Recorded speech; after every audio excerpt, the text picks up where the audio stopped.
So today in this video, we are going to discuss about how to do picture-in-picture on LumaFusion. So without wasting much of our time, let's get straight into the video. So if you want to do picture-in-picture in LumaFusion, all you gotta do is first of all, go to LumaFusion.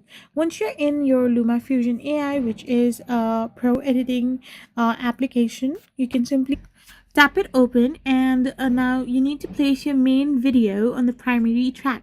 Once you have placed your main video in your primary track and the second clip, the picture on track of it, you can then double tap the top clip to open the frame and fit the editor, where you can resize, reposition using presets or manual dragging.